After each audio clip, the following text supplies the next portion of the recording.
Күнөөсүз көз жаштар. Автор Жалгызым Назик. Окуган аудиолоштурган Расулова Чолпон. Көздөрүн араң ачкан Саида аппак шыпты анан жанында тамчылатма укол сайылып турганын көрдү. Кайра көздөрүн жумду.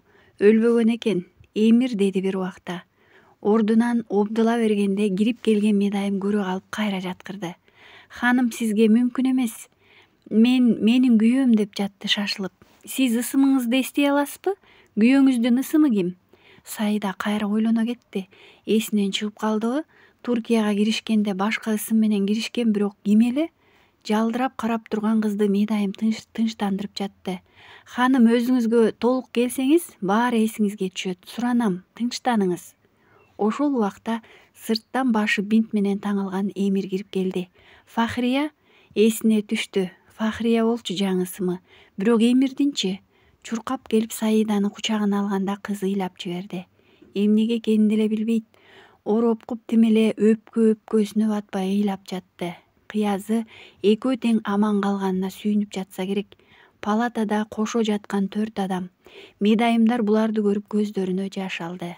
Анткени соода үйүндөгү жардырууда кошо жүргөндөр туугандарын, бири аялын, бири досун, дагы башкасы баласын жоготуп аман калганы аз болчу. Эмир кызды кучактап турган калыбында кулагына шыбырап жатты. Баары жакшы, биз аман калдык. Саиданын сүйлөөгө чамасы жок, жөн гана көз жашын агызып, башын ийкегенге араң жарады. Ханымдын абалы жакшы, оор жаракаты жок. Шок абалынан чыга элек, ошондуктан ысымдарды айта албай жатат, деди дарыгер буларды тынчтандырып. Дагы 2 күн ооруканада жатышкан соң ал жерден чыгып, жанагы өздөрү токтошкон мейманканага келишти. Бөлмөгө кирип, стол үстүндө турган ноутбукту күйгүзүүгө даабай кыйла турушту. Эмир, балким ушул бойдон жоголуп кетсекчи, бизди өлдү деп ойлоп калышат. Жок, алар бизди тирүү экенибизди билишет. Көрдүң го, бул жакта канча тыңчылар бар. Сөз берем, Саида, ал уюмдан чыгабыз. Бирок азыр эмес, убактысы эмес азыр. Эмир эркин жыйнап, ноутбукту күйгүзүп, Абдулдун электрондук почтасына биз аманбыз деген кыскача билдирүү жазып жиберип койду. Арадан 1 саат өтпөй Абдул видео менен байланышка чыкты. Кубанычтабыз, деди Абдул. Жанында Шариф да бар экен. Кыязы сайрандап жатышкандай. Силерди аман калды деген кабар келгенде биз майрам кылдык. Майрам, деди Шариф. Үнүн бийик чыгарып, колундагы шарапты көтөрүп. Эң сонун, эң мыкты. Аллах силерди биз үчүн сактап калды. Шарифтин сүйлөгөн ар бир сөзүн, жасалма күлгөнүн Саида жийиркенүү менен карап турду. Эс алгыла, андан кийинки аракетиңер жөнүндө дагы кабар беребиз. Ноутбук өчтү. Саида Эмирди тиктеди. Баары бүттү деп эрте кубанып алышканын экөө тең туюп турушту. Көрсө, Шариф буларды атайы жардырылган имараттан кетпей кошо калгыла деп буйрук берген экен. Адамдарга күмөн жаратпоо максатында. Ал эми өлүп калышабы же аман калабы, Аллахка аманат деп коюптур. Жараткан буларды өлүмгө кыйбады. Балким боор ооруду же жасаган күнөөлөрүнүн жазасын мойну менен бул дүйнөдө тартышсын дегениби белгисиз. Саиданын көз алдына бирде ооруканада ыйлаган 10 адамдар келсе, бирде соода түйүнүндө эч нерседен бейкапар жүрүшкөндөрү тартылып, кыйналып чыкчу болду. Арадан дагы 3 күн убакыт өтүп кат келип түштү. Анда дагы жардыруу жөнүндө буйрук келиптир. Бирок бул жолу өздөрү учуп кетишет экен. Ал эми жардыруучу дарек аэропорт. Кайра эле ошол какыраган Афгандын талаалары. Эски машинада мелтиреп, бозоруп, көз алдында чубалып жаткан, учу кыйры жок талаадан көзүн албай бараткан Саиданын азыр өзү бул жерде болгону менен ойлору тиги шаарда калып калды. Андагы шарпылдап, жээкке урунган түпсүз көк деңизге бой таштап чөгүп кеткен. Ошол шаардын бейкут, тынч жашоосуна сүңгүп кирген. Ал такыр чыкпай, чыгууну да каалабай, шаардын ар бир көчөлөрүнө керек болсо, ошол жол боюнда өскөн жашыл дарактарга сиңип калып кетти. Ал эми бул жака жөн гана денеси, жансыз сөлөкөттөй болуп, Эмирди ээрчип келе жатты. Аэропортту жардырып, бирок өздөрү күбө болбой учуп кетишкени бир тараптан жеңил, бир тараптан ошончо оор эле. соода үйүндө аман калгандарына ушунчалык өкүнүп жатты. Балким ошондо өлүп кетишсе дагы миңдеген адамдардын өмүрүн сактап калышаар беле. Бирок кайдан? Буларга окшогон канча тирүү роботтор бар. Шариф тобо келге салса, демек алдындан баары даярдалган. Өлүп кетишкенде башкасы келип баары бир жардырып кетмек.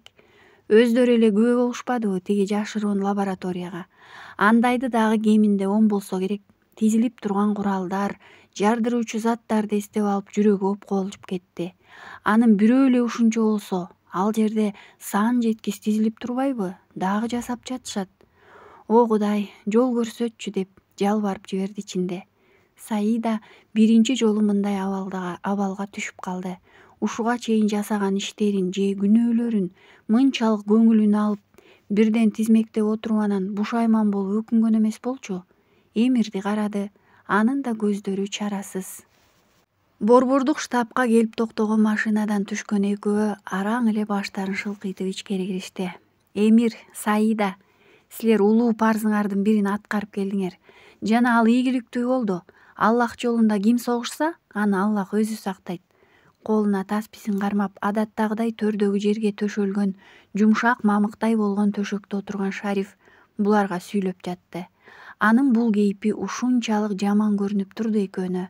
Муздак тиктеген бул көздөрүнүн артында ошончолук ыза, жек көрүү, атүгүл кек жатканын туйган жок Шариф.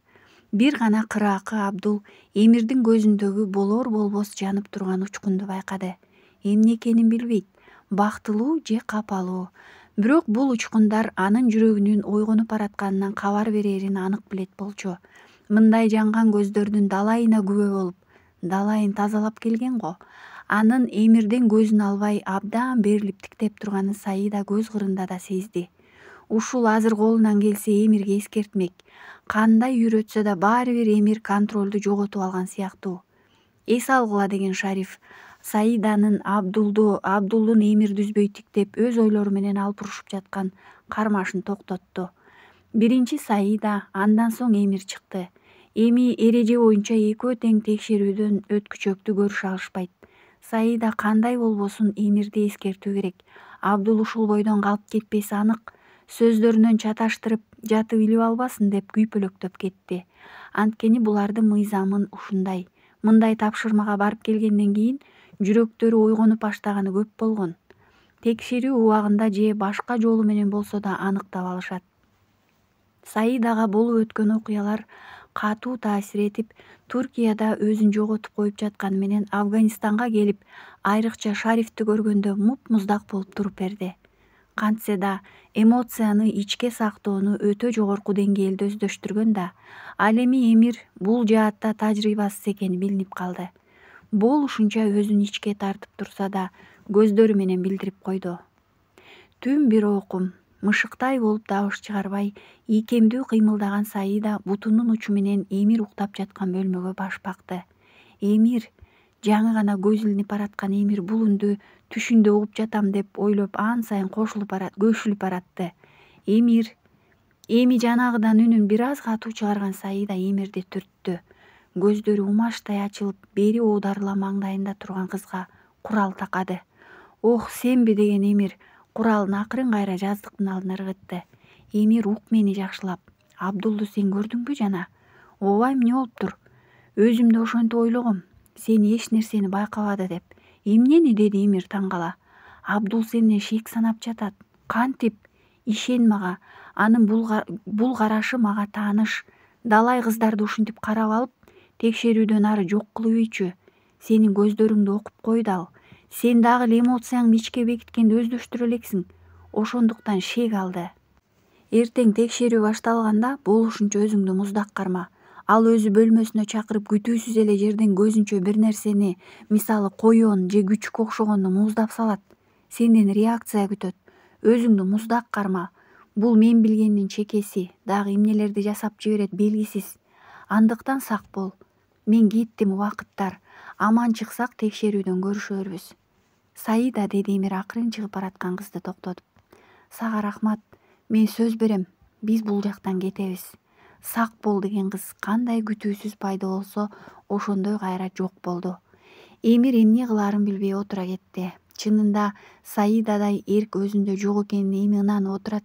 Ошол жап-жаш кыз сезе алган нерсени өзү билбегенин карачы. Дагы өмүрүн тобокелге салып, буга эскерткени келип кетти. Саида айткандай эле текшерүү башталышы менен Абдул Эмирди чакырды. Бирок бөлмөсүнө эмес, хан сарайдын чакан арт жагындагы чакан бакча сыяктуу жерге. Ал жерде көбүнчөсү Шариф өз эс алчу. Жанында бассейни да бар. Эмир келгенде негедир Абдул жайдар экен, же атайы өзүн ушундай тутуп жатабы белгисиз. Бир нерсеге көңүлү ачылып куунак отурат. «Эмир», деди кубанычтуу колун жайып, «кел отур». Эмир ошол калыбынан жазбай, жада калса жүзүн да бузбай Абдул көрсөткөн орунга отуруп, кудум буйрук күтүп тургандай Абдулду карап турду. Кечээ гана жанып кайра жоголуп бараткан көзүндөгү учкун жок, кайра музга айланып калыптыр. Абдул узакка тигилип алган соң кайра башын буруп кетти. Жок, мен кечээ даана көрбөдүмбү мунун Шарифти кандай тиктеп турганын? Жек көрүү, өч алуу бар эле, же жаңылыш көрдүмбү? Болушу мүмкүн эмес, бул нерседен жаңылышпайм, деп жатты өзүнчө. Азыр эле жайдар отурган Абдул чекесин тырыштыра өзгөрө калганын көргөн Эмир ичинен коркуп жатты. Кайра Эмирге карап калп жылмайды. «Куттуктайм, текшерүүдөн өттүң», деди. Эмир жөн гана баш ийкеп койду. Жада калса жылмайган да жок.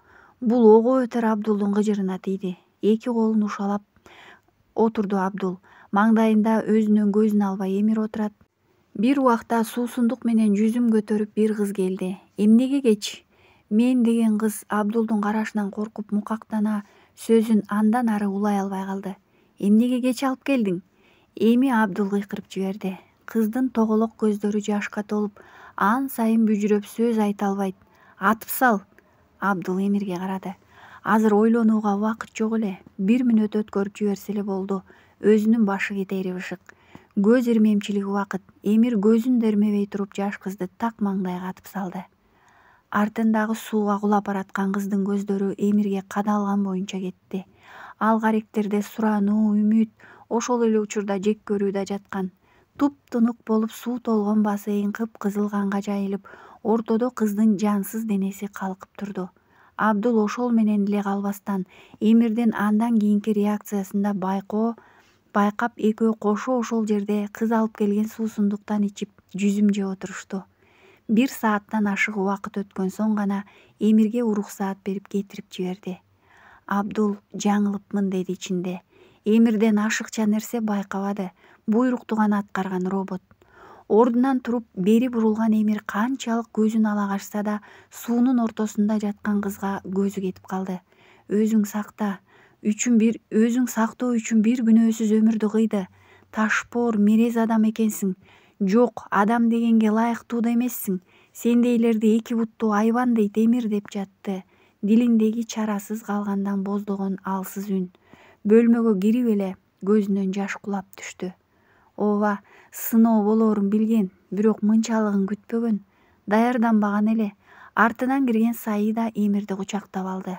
Экөө тең шолоктоп ыйлап жатышты. «Эмир, Саида, мен чыдай албаймын. Биз уттук. Булар баарына жооп берчү күндөрү келет». Тиштенген Эмирдин азыр оюна буларды жок кылып салуудан башка эч нерсе келбей турду. «Эмир, эсиңе кел». «Саида, биз эми башка чара көрөбүз». Эмирдин бул сөзүнүн артында эмне жатканын билбесе да, Саидада үмүт ойгонду. Жашоолору кайра мурунку калыбына түшүп, машыгуу, курал атуу менен алек болуп калышты. Ортодон көп күндөр өтүп, ал ортодо Эмир чакан тапшырмаларга гана чыгып келип жүрдү. Аңдыган эле Абдулдун кабинети ар дайым кулпуланып, өзүнөн башка жан адам кирбеген бир темир эшиктин артында өзү да билбеген, буга жол көрсөтө турган нерсе жаткандай. Ошол эшикке бут менен акылы кадалып калган. Кирүү керек, бирок кантип? Бир күнү Шарифтин туулган күнү болуп хан сарайда сайран болду. Кыздардын лагериненби же атайын башка өлкөдөнбү тандалып алынган 10го жакын суйкайган сулууларды чоң залга тизип беришти. Алдындагы дасторкон үстү дүйүм тамакка толуп, шарабы андан көп. Таң атканда башталган бул майрам түн бир окумга чейин уланды. Баары катуу кызып калганда Абдул «менин белегим бар» деп чулдурап, өзүнүн кабинетине жөнөп калды. Ошону эле күтүп турган Эмир эч кимге билдирбей анын артынан акмалап жөнөдү. Оор темир эшикти шарактата ачып, ичкериден чакан кутуну көтөрүп, бутуңда араң баскан Абдул кайра чыгып кетти. Мас болгон үчүн кайра эшикти катуу түртүү оюна келбеген окшойт. Акырын сүрүлүп жабылып бараткан эшикти Эмир кармап калып, ичкери кирди да эшикке кичине темирди такап койду. Бөлмөнүн ичи караңгы экен. Каап жанында фонары да жок. Көздөрүн бир аз жумуп туруп кайра ачты эле бөлмө ичи даана көрүнө баштады. Төрдө иш столу, анын үстүндө компьютер, ноутбук, жанында оңго чукул телефон жатат. Сейфти ачык калыптыр, ичи толо доллар. Бир сыйра бөлмөдөгү буюмдарга көз жүгүртүп алган Эмир стол үстүндөгү өзү менен Саиданын сүрөтүнө көзү түштү. Папка экен, экөөнүкү эки башка. Дароо өзүнүн делосун барактай баштады. Кызыгы, ар бир тапшырмасы жазылыптыр. Деги лагерге келген күндөн баштап жазылыптыр. Жок, төрөлгөндөн баштап экен. Эмне дейт? Делонун башкы бетине өзү жөнүндө маалымат жазылып, Улуту деген жерге кыргыз деп коюптур. Бирок неге? Мен Россиядан келгем, апам Надежда деп ойлогон Эмир эч нерсеге башы жетпей турду. Шашыла Саиданын делосун ачып окуду эле, анда дагы кыргыз деп турат. Бул бөлмөдө узакка туруу кооптуу экенин унутуп салгандай. Эми эсине келе папкаларды койду да кайра эшик оозундагы темирди алып өзү чыгып кетти. Бирок оюнан кыргыз деген кетпей кайра кайталап жатты ичинде. Мунун чынын бир гана адам апа айта алат, деди Надяны эстеп. Апа, түштүккө жөнөп жатамын. Шашыла үйгө кирген Аман бөлмөсүнө өтүп баратып, ашкана тараптан чыга калган апасына сүйлөдү. Кантет, эмне мынча шашылып? Деги ушул сенин жумушуң, кайдан да бул окууга тапшырууга жол бердик экен? Күйпөлөктөп баласынын жанында чаркайланып жүрөт Сезим. Апа, биринчи жолу эмес го. Балам, тойду сүйлөшүүгө баралы деп атсак, эми сен кетип каласыңбы? Той качпайт, анан да келиниңиз али жаш, эми 18-ге чыкты, деген Аман Алиянын керек болсо эми 18-ге чыктым деп сүйлөнүп баратканын эстеп жылмайып алды. Кайрылып кайра баласынын маңдайынан өп, жыттап кала берди Сезим. Негедир Аман ушинтип командировка деп кетсе же жумушунда кармалып калса өзүн жаман сезе берет. Атүгүл түшүнө кадимкидей Аман согуш талаасында жүргөнү кире берет. Бирде ок атышып жарадар болсо, бирде бирөөнү өлтүрүп колундагы куралын карап башын жерге салып, үңкүйө айласыз отурганын көрөт. Анан да көздөрү ушунчалык муңдуу жалбарып тиктейт. Апа деп өзүн чакырып жаткандай колун сунуп барып ойгонуп кетет. Уулу жүрөгүнө ошончо жакын экен. Балким эгиздер болуп аябай күтүп, анан бири чарчап калганда ушул баласын көкүрөгүнө кысып, жараатын айыктырган үчүн ошончо жанына жакын болуп жүрөгү менен бир тең болуп калгандыр. Эгиздери демекчи, Сезим жансыз жаткан уулун көрсөтүшкөндө такыр ишенбей койгон. Атүгүл жүрөгү эзилип, мээрими деле түшкөн эмес.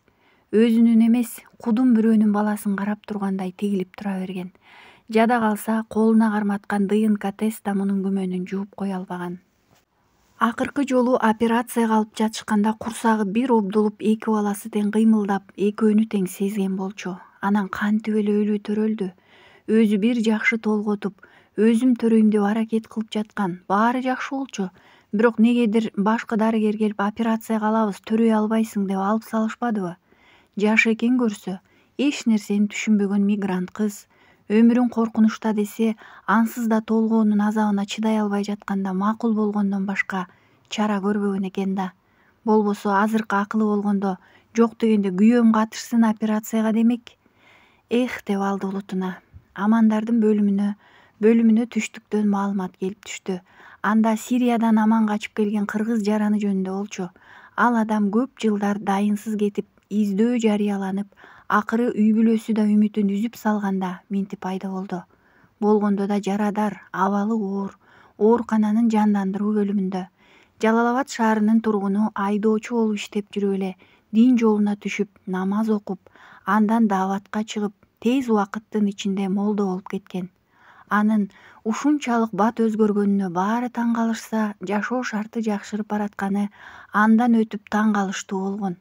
Ал адам өзүнүн дос туугандарына, тааныштарына динге кызмат кылуу керек, Аллах бар деп ишенсеңер, ал зат ырыскыңарды өзү берет деп айткандан тажабай калган. Ошондой күндөрдүн биринде такыр дайынсыз жоголуп кетип, эми минтип кайра келип отурат. Бул адамдын баянына чынында көпчүлүк маани бербеди. Анткени ошол жылдары Сирияга азгырылып кеткендер көп кездешчү. Бирок аман катуу киришти. Негедир ушул кишиден бир нерсе илип таап алчудай жүрөгү тартып, анан минтип жетекчисинен суранып түштүккө карай жол алды. Алгач келгенде ал ооруканага өтүп, бирок жолуга албады. Анткени дарыгердин айтымына караганда катуу жардыруудан баш мээсине доо кетип жабыр тарткан. Өзүнө бир келип, кайра эсин жоготуп жатат. Катуу жарадар болгон соң көп басып Сириядагы куткаруучу 1-штабка жетип эле жыгылган экен. Ал жерде бир жума карашкан соң өзүнө келип кадимкидей болуп калганда Кыргызстанга жиберишиптир. Бирок бул жака келип дагы абалы оорлоп кетип, минтип жатканын айтты. Ал жактагы куткаруучу штабтагылар бул адам кантип аман калгандыгына таң калышып, атүгүл муну керемет деп аташты. Себеби Сирия талаасында аман калуу бул жомок. Дагы 4 күндөн соң кыйла сөзгө келип калган кишинин алдына аман кирди. Жанатан жакшы эле отурган адам аманды көрөрү менен өңү бузулуп, көздөрү чакчайып, жуурканга башын ката өңгүрөп кирди. Кет, суранам, кет. Ушул жака чейин издеп келдиңби? Барбайм мен. Акчаңарды кайтарам, суранам, кет. Анын бул кылыгы баарынын жүрөгүн түшүрдү. Айрыкча Аманды сыртка алып чыккан дарыгер бул катуу жаракат алганын кесепети жөөлүп калган деп түшүндүрдү. Көңүлү түпөйүл тарткан Аман маанайы чөгө ооруканадан чыгып баратты. Анын кетип баратканын терезеден аңдып турган Жакып гана 2 эгизди көргөн жалгыз адам болчу. Аман ошол бойдон калып кеткиси келбеди. Кандайдыр бир күч дебейбизби, балким 6-чы туюм анын ошол адам менен сүйлөшүүгө түртө берди. Дагы бир жолу ооруканага барып ошондой көрүнүшкө туш болду. Кызыгы жакшы эле отурган адам Аман кирип келгенде өзгөрө калганы бул жолу дарыгерди да ойго салбай койгон жок. Балким сиз форма менен киргениңизге коркуп жаткандыр, деди коридордо Аманды коштоп бара жаткан дарыгер. Балким, чын эле болушу мүмкүн. Адатта Сирияга кеткендерди суракка алып жазага тартышат эмеспи? Балким ошондон коркуп, абакка түшпөөнүн амалын кылып жаткандыр. Аман бул нерсе жөнүндө ойлонуп көрбөгөн экен. Түштүккө келгенде дагы бир топ башка жумуштары болчу. Аларды бүтүрүп бир жаңсыл болгуча 3 күн өтүп кетти. Дагы ооруканага келди, бирок бул жолу форма менен эмес болчу. Алгач дарыгерге кирип, абалын билейин деп бөлмөсүнө баш бакты. Саламатсызбы, мүмкүнбү? Кел Аман. Кабар алайын деп биринчи сизден абалын билсем дедим эле. Абалы жакшы, бирок аны үй бүлөсү чыгарып кетишти.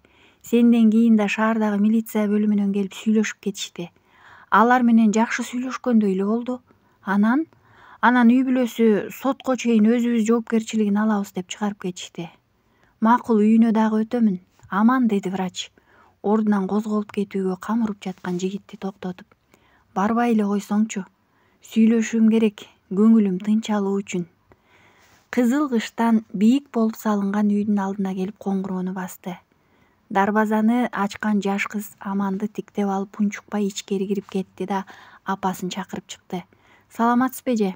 Кел, бирок байкенин алдына киргизе албайм. Эже, сөз берем, кирип көрөмүн. Дагы ошондой болсо кайтып кетем. Жок, дей албады. Унчукпай жол көрсөтүп ичкери алып кирип баратты. Түштүк жергеси абдан берекелүү да, деп алды Аман. Үйдүн чакан бакчасындагы түркүн мөмө дарактарын, анан үйдүн алдына буралып өсүп короону салкын кыла жаап турган жүзүмдү көрүп. Жакып ошол жүзүмдүн астындагы тапчанда отурган экен. Аманды көрүп көздөрү чоңоюп, ордунан бир обдулганы менен мурункудай кыйкырып чуу салбады. Негедир токтоо болуп, жакшы болуп калгандай, анын тынч отурганын көргөн аялы ишенбегендей, дагы эмне болуп кетер экен деп сана аркап турганын көргөн Жакып башын ийкеп койгондо гана үйгө кирип кетти. Ассаламу алейкум деп кол берип учурашкан Аманга унчукпай кол сунуп койду да жүзүнө абдан тигилди. Бир канча мүнөткө созулган бул үнсүздүктү Жакып бузду. Сен ал эмессиң. Ким? Деди Аманда. Бирок ушунчалык окшошсуңар. Жүзүндөгү ар бир сызык жада калса көзүң да ошондой. Тимели айырып ал алгыс. Болгону сендеги көздөр жылуу, жалындуу. Анын көздөрү болсо робот да ал.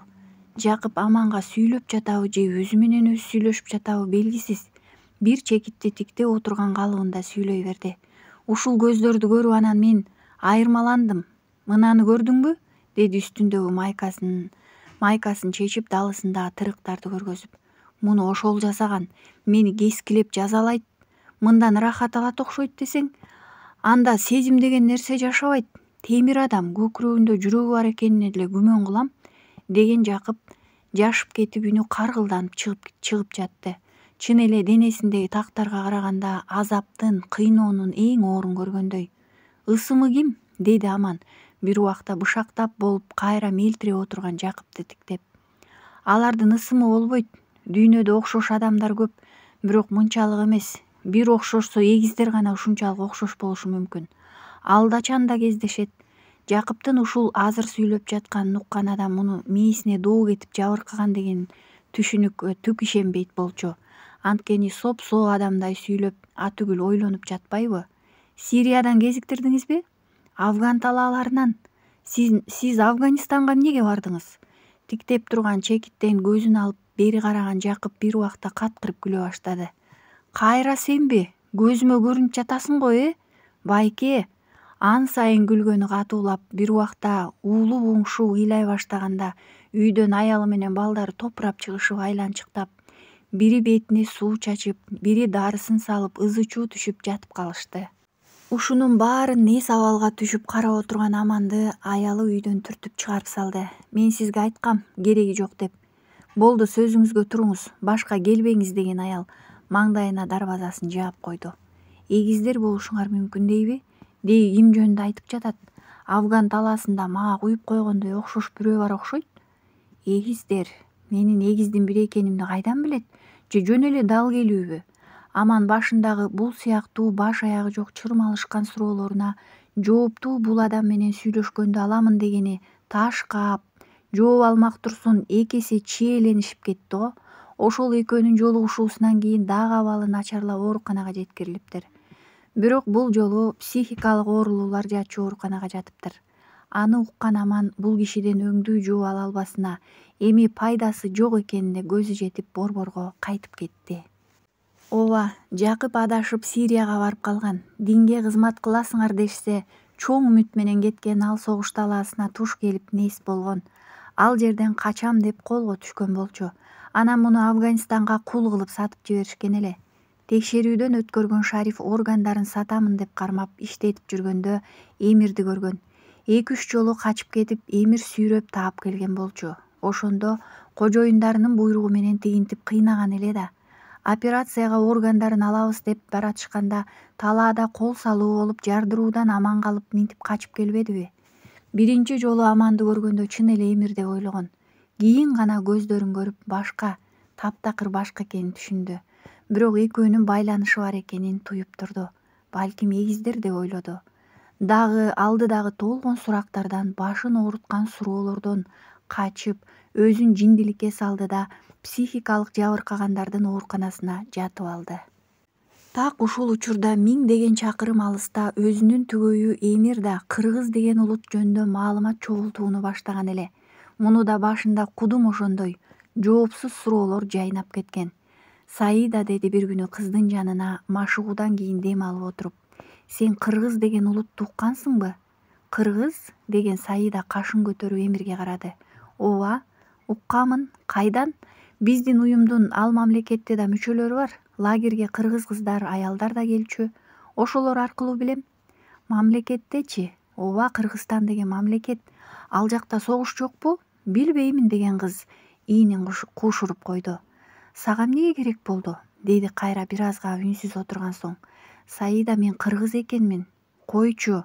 Ооба, делобузду окудум, Абдулдун кабинетиндеги. Тентек, сен ал жака эмне кирип жүрөсүң? Коркунучтуу экенин билесиң го. Эч ким байкаган жок. Бирок андан башка маселе бар. Эмне маселе? Сенин да делоңда кыргыз деп турат Улуту деген жеринде. Мен Тажикстандан келгем, Эмир. Мен да Россиядан келгем. Бирок неге биз кыргыз деп турабыз? Такыр түшүнбөйм, деди кыз. Тур, болду. Көп сүйлөшсөк шек алышат, деген Саида ордунан туруп куралдарын кармалап жатты. Жакында жаңы тапшырма болгону турат. Эмир, деген кыздын үнү калтырап чыкты. Тапшырма десе жүрөгү безилдеп калыптыр, дагы жардыруу деп. Бул жолу Россияга. Билесиң го, биз кайсы өлкөдөн келсек ал жака жиберишпейт. Абдулдун сыноосунан 100% өтүп койгондон кийин жиберет.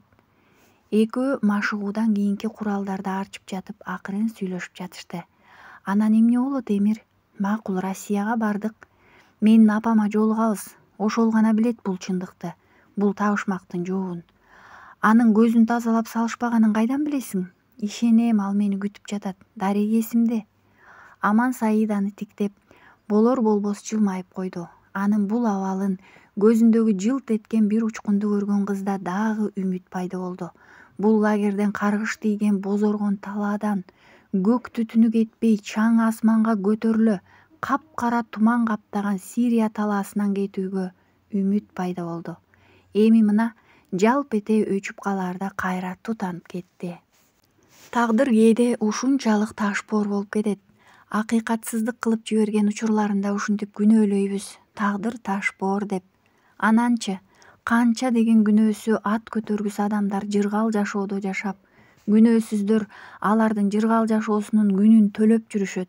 Балким бир пенделер анын ырайымына арзый албай калабызбы, бирок күнөөсүз адамдарчы? Аман менен Эмир эмне күнөө кылышты эле төрөлбөй жатышып? Саидачы? Эмир айткандай эле бир жумадан соң Абдул экөөнү тең өзүнө чакырып алып тапшырма боюнча маалымат берип жатты. Силер биздин ишеничти актайт деп үмүт кылабыз. Бул жолу да ийгиликтер менен кайткыла.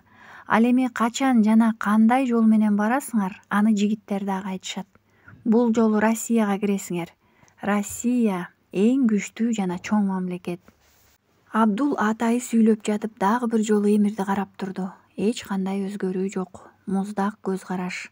Ал эми ошол эле учурда Россия дегенди уккан Эмирдин ички абалы сөз менен түшүндүрө алгыс болчу. Кудум ошол мамлекетке өтүп алса эле жеңишке жетчүдөй.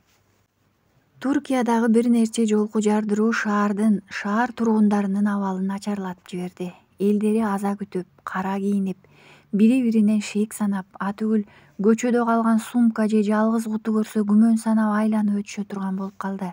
Ошондой эле экономикасына да таасирин тийгизбей койгон жок. Жыл сайын бул өлкөгө агылып келчү туристтердин аягы суюлуп, солгундап баратты. Атүгүл жылдап ал шаарда иштеген мигранттар да тезинен өлкөдөн чыгып кетип жатышты. Өзүнүн өзгөчө жаратылышы, тарыхый жайларынын көптүгү жана кооздугу менен дүйнөгө белгилүү болгон Стамбул шаарынын күнү кетип, көркү өчүп, бозоруп калгандай. Адамдар да эл көп чогулган жерлерге баргандан чочулап, мечиттерде жамаат менен окулчу намаздар калтырылып, баары жүрөгүн уштап, бир жаман кабар күткөндөй, дагы кайсы жерди жарып кетишер экен дегендей, жаңылыктарды кароодон жүрөксүп калышкансыйт. Криминалист, детектив, экстремизмге каршы күрөшүү бөлүмү да алсыздык кылып жообун таба алышкан жок. Калкты тынчтандырып, баары көзөмөлдө дешкени менен бул сөздөрүнө өздөрү деле ишенбейт. Анткени эч ким билбейт, жардырууну кылган адамдар өлкөдөбү же чыгып кеттиби. Балким бир нече күн, саат же мүнөттөн соң дагы бир жерди жардырышат. Калк алардын баары көзөмөлдө деген сөзүнө алда качан ишенбей койгон. Мечиттеги жардыруудан кийин ушинтишкен болчу. Андан соң соода үйүн, аэропорт жарылды. Ушулбу силердин көзөмөлдөгөн эл, өздөрү менен өздөрү болуп, коопсуздук чараларын да өз алдынча жасап калышкан. Талибандар кыймылы террордук уюму дагы бир кыскача кайрылуу жасады. Мында бул сиздерге эскертүүчү гана ок болду. Эгер бизге кошулбасаңар, мындан да чоң апаат күтүп турарын убада беребиз, деген сыяктуу сөздөр камтылган эле. Бирок бул жолку видео кайрылууну уюмдун жетекчиси жалгыз өзү араб тилинде эмес, ошол уюмга кызмат кылып мүчөсү болуп калган онго чукул өлкөнүн жарандары ар бири өз тилдеринде, өз мамлекеттерине кайрылуу жасады. Анан да баарынын видеосу бир убакта чыгарылып таратылды. Мамлекеттердин орган кызматкерлеринен баштап, интернетти көзөмөлгө алган экстремизмге каршы күрөшүү бөлүмдөрү кошулуп, бул видеону таркатып ийген булакты таба албай калышты. Желдей тараган бул видео ансыз да араң турган элди бир толкутуп жиберди. Интернет айдыңына тарап кеткен видеону өчүрүп салууга көп өлкөлөрдүн бийлиги алсыздык кылды. Бул дегени талибандар кыймылы, уюмунун күчү кошулуп, алда канча кубаттуу болуп баратканын белгиси эле. Чоң мамлекеттер ошончо болуп ызы чуу түшүп таба алышпаган видеонун булагын Кыргызстан да тапкан жок. Жумуш ордуна олтурган Аман өзүнүн ноутбугунан колуна куралын көтөрүп, башына ак кебезден ороп кийинген кыргыз жигиттин кыргыз тилиндеги жасаган кайрылуусун кайра токтотуп жылдырып көрүп жатты. Тамактанганы чыкпадыңбы деген шериги жигиттин оюн бузуп жиберди. Жок. Аман ошол калыбынан жазбай экранга үңүлгөн абалында жооп берди. Кызык, бул жигит кандай барып калды экен? Деди кайра ойлонуп. Эмне деген шериги Амандын ойлуу болуп экрандан көзүн албай отурганын көрүп жанына келди. Кайсы жол менен түшүп калды экен бул жака? Сен муну айтасыңбы? Мунун жообун эч ким билбейт, досум. Бул видео 10 өлкөгө өз тилинде жайылды деп атышат, Видеону карасаң, түбүндөгү 10 мамлекеттин желегин көрдүңбү? Аман видеону паузага коюп колу менен көрсөттү. Көрдүм, эмне болуптур? Мен ар бир өлкөнүкүн көрүп чыктым. Окшош сөздөр. Артындагы фон жада калса мына мамлекеттердин желеги. Эмнеси таң калыштуу, Аман? Бир жерде тартылган. Катар тизилген желектерде биринчи Туркия, андан соң Россия, Казакстан, Тажикстан, көрдүңбү? Ооба, менимче кийинки жардыроо Россияда болот. Эмнеге? Самат ошону сага түшүндүрдүм азыр, деген Аман жанындагы шеригинин кайдыгерлигине же анчейин көңүлүн албай жатканына ачуусу келе түштү. Желектер тизилген катар менен жардырышат. Койсоңчу Аман, бул жөн гана тизмек. Анан да Россиядай күчтүү мамлекет буга жол бербейт, деген Самат колундагы папкасын көтөрүп, өзүнүн ордуна барып отурду. Жок, деди Аман кайра эле ойлуу. Самат, бул профессионалдар болуп кетишти. Карачы, жардырган заттын чекеси жок. Досум, сен айтып жаткан тизмек бул болбогон. Аны жөн гана тизип коюшту да. Менимче андай эмес, деген Аман ошол калыбында экранды ойлуу телмирип тиктеп отура берди. Москва шаары. Аэропорттон чыкканда эле ала күбө болуп тирүүлүк кызуу жүргөн шаар Эмир менен Саиданы тосуп алды. Убагында улуу держава болгон кийин мамлекеттер таркалып кеткенде да өз күчүн жоготпогон Россиянын борбору, кең койну бар, канча болсо да өзүнө батыра берген айтылуу Москва. Эмир туулган шаар. Эмирдин такыр эсинде жок бул шаар. Абдан эле кичине болчу. Такси менен шаардын ортосундагы мейманканага жөнөштү. Жол катар бийик салынып көз жоосун алган имараттарды, деги айланасындагы кооздукту, кайнаган тирүүлүктү көрүп Саиданын жашагысы келип кетти. Саида, Эмир кандай кооз шаар. Өзүңдү колго ал, билесиң артыбыздан сөзсүз тынчы коюлганын. Бизди жөн эле жибербей калсын Абдул, деген Саиданын азыркы эле күлүп турган жүзү заматта өзгөрүлө сустая түштү. Шек алдырба, менимче мейманканада да кошо жүрөт болуш керек тыңчылар биз менен. Анда эмне кылабыз, кантип качабыз, Эмир? Саида ыйламсырап ийди. Ушул акыркы күндөрү жүрөгү ошончолук назик болуп калдыбы, же Эмирге катуу ишенип өзүн эркин кармайбы белгисиз. Көөдөнүндөгү канча жылдардан бери кыймылсыз уктап жаткан аялдык алсыздыгы, наздыгы, аруулугу ойгонуп келе жаткандай. Ал күнү жол жүрүп келген Эмир менен Саида мейманкананын чакан кафесине түшүп тамактанышкан соң номерге чыгып эс алышты. Кенен бөлмөнүн ортосундагы чоң уктоочу керебетте Саида, андан бери дубалдын астындагы олтурчу диванда Эмир өз ойлору менен жатышты. Лагердин темирдей бекем тартибине ошончо көнүшкөн экен, ушул азыр жумшак мамыктай болгон төшөктө да түп-түз болуп, ашыкча кыймылы жок шыпты тиктеп жатышат. Эмир, оу, сен уктай элексиңби? Жок. Эмнеге? Уйкум келбей жатат. Апаңды ойлоп жатасыңбы? Ооба, тирүү болсо экен. Сен ал мени күтөт, ишенем дедиң го. Ооба, бирок коркуп жатамын. Абдулдун колунан баары келет го. Бирок билесиңби, ал апамды сүйчү, абдан катуу. Койчу, Абдул сүйүүнү билет дейсиңби? Деген Саида бери оодарыла Эмир жаткан диванга башын бурду. Бала болсом да көп нерсеге акылым жетпесе да, Абдулдун мына азыркы жырткыч көздөрү апамды өзгөчө тиктегенин, аны караганда чексиз мээримге толуп кетерин билчүмүн. Ошону эстейм. Эстейм да, апама тийбейт деп ишенем. Бирок азыркы Абдулду карап туруп тааныбай кетип, кайра өлтүртүп салган болсочу деген күмөн көкүрөгүмдү кысып жиберет. Абдул камкор да, бирок анын апамды тиктегендей кайра башканы тиктегенин көрбөдүм. Эмир туура ойлогон эле. Абдул чын эле Надяны катуу сүйгөн. Надя канчалык сүйсө, Абдул андан эки эселеп күчтүү сүйгөн. Ошол аял менен жашап, ошодон балалуу болгусу келчү. Бирок Уюмдун талаптары, мыйзамдары, катуу тартиби Абдул ар кайсы эле ага баш ийгенге. Анткени ал өмүрүн уюм үчүн арнап койгон болчу. Сүйүүгө акысы жок бир байкуш болчу Абдул. Жакшы сезимдерге, сөздөргө, жакшы жашоого укугу жок бирөө эле. Ошондуктан дайынсыз кетти. Ошондуктан Надяга болгон чындыкты айтып жаралап алгандан коркту. Өзүн жек көрүп калуусунан коркуп, андан көрө дайынсыз кетсем сүйгөн бойдон калат деген ойго келип качып кетти. Ошол бойдон кызды да жайына койду. Эч кимге анын кабарын бербеди, билдирбеди. Көзүн тазалатып да салбады. Дүйнөдө Надянын тирүү экенин билип, сезип ошого каниет кылып гана жашоону туура көрдү. Канкор, мыкаачы Абдулдун жалгыз алсыздыгы ушул эле. Аны эч ким билбей келет, балким билбей да өтүшмөк, алдыдагы калпыс бурулуш болбогондо. Эртеси Саида менен Эмир өздөрүнүн тапшырмаларын аткарууну башташты. Алгач эле ала келишкен чакан кагаздарга толгон папкаларын айтылган даректерге жеткирип жатышты. Анан Москва шаарынын чок ортосундагы төрөтканага келишти. Баягы Эмир жарык дүйнөгө келген төрөткана. Тагдырдын буйругу, кызыгы же оюн экени белгисиз. Жердин тардыгы балким жараткандын жазмышыдыр бул. Ошол төрөтүп эле апасынан ажыратып, бөтөн аялдын колуна салып берип ушул тагдырга туш кылган Юрий Константинович менен анын бөлмөсүндө отурушту. Ал жылдары кайраттуу врач эми карып, бир аз алдан тайып бараткандай. Жакында ардактуу эс алууга чыгууга даярданып жаткан экен. Уюм тарабынан берилген чакан сыйлыкты жеткирип келди. Ооба, жүздөгөн балдарды алмаштырып, канча көз жаштын күнөөкөрү, жада калса өзүнүн тагдырынын калпыс бурулушуна себепчи болгон адамга өз колдору менен сыйлык жеткирип, сыйлап жатканын кара.